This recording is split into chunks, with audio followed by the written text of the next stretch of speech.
So as a person who's been running a koi farm for 12 months, I wanted to try and like push them a bit more, feed them a bit longer.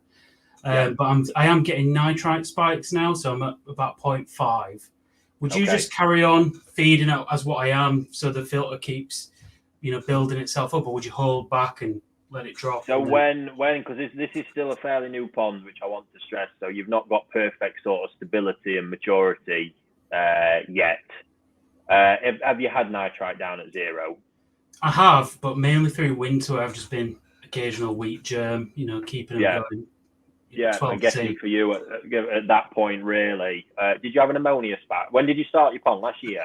Last year. I mean, I've never really had any issues with ammonia. I got rid of my bead filter over winter, so it's probably had even less than 12 months. But it's just a case of like when the nitrite goes up, you see them flash in, you can tell it's irritating them. I put some salt in to try and just the harmful effects of it, but it does just seem to take an age to go from like 0.5 lower than that. The drop kits are constantly kind of pink, and it's just that case of am I risking something happening? What's the ins and outs of the system? So I've just put a chamber, and then I've put a shower over the top of it because I built my koi pond wrong. So the shower's over the top of the bio. I'm using like a Helex and then a mix of medias in the shower, some Sakura, some Crystal Bios, pretty much loads of different types of media. Right. But I haven't stuck to just one brand. I've kind of chucked a mixture of stuff at it, which I suppose. You say that's all in the shower. Yeah, that's all in the shower. Sorry, I didn't. What pre-filter have you got? Mechanical filter. Profi drum. You got a drum, okay? Yeah. So it's a small Profi drum. I think of and no other. You got no submerged biological filtration. No, just the chamber, just and it's got about 100 liters of Helex, 150 liters, I think, Helex in there. Okay. Yeah. So there's a lot of media. I've only got 8 Tosai, so it's wow, right. So it's in what amount of water? 2,500 gallon. Yeah. I think the interesting point here, we aren't knowing, or if you're saying you've not really ever had an ammonia spike, at what time did you set the pond up last year? September. Wow, right. So I would suggest possibly and it might have been in your favour, but did you heat over winter, or was it just ambient? I kept it about 12 degrees. Right. But I wasn't feeding a lot. Yeah. You probably never saw I had filters during that early phase. There's always got to be sort of a decent kick you want, where you're going to get a bit of an ammonia spike that can sometimes get a bit out of hand. I mean, you probably will have done at some point, but maybe just a tiny blip. Yeah. Whereas typically when I'm maturing the system up, we go for the big blip up very quickly. But we're using heat, which is important to stress, because we've got the heat in the system. I'm getting bacteria producing quickly. And obviously fish's immune system's firing at their best, and we can get in and out of that pretty quickly. Certainly using some good bacterias. It's a tough one in your case. I mean, 8 fish. This is always a tricky one. Your pond's still very early, so this is only really the first season where you're going to have subjected it to any heat.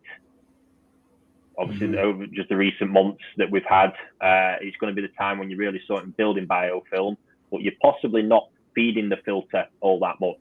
Because 8 fish, I mean, the sort of grams per day they're going to need, it's not really going to be touching what you've got. No.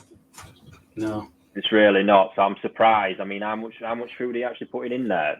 Well, I'd got one of them Evolution Aqua auto feeders, and I'd been putting it on the lowest setting and then building up the amount of feeds I was doing. So, but I worked it out at, probably about 40 grams a day, but then building it up by 20 grams, it's a toss-up, isn't it? It's like, do you chuck loads more fish in and then, get the filter up and going? But if you grow in Tosai and you try and grow them, you can end up with an overstocked pond pretty quick. I think it's really important to understand how this is your first proper season for the pond, because basically what you've done is you've set it up, you've gone into autumn, winter, where it's kind of not done a lot. Yeah, it's almost been hibernating. Even at 12 degrees, it's not been doing a lot. So you've come out of that, and now you're in that first season. So this is probably why you'll find, because the bacteria groups that get rid of nitrite and convert it are a lot more sensitive and harder to build. it takes a lot of time. So you are in your infancy. Now, this is always a tough toss-up, and I'll tell you what I would do. I would have the heat in this scenario, which I think, I mean, what sort of temperatures are you getting at minute with the weather as it is? I've got it held at 22. Right. So you're at a nice temperature to do this. I would suggest if the fish are looking okay and you've got it salted, very important to have it salted to at least 0.3%, is persevere.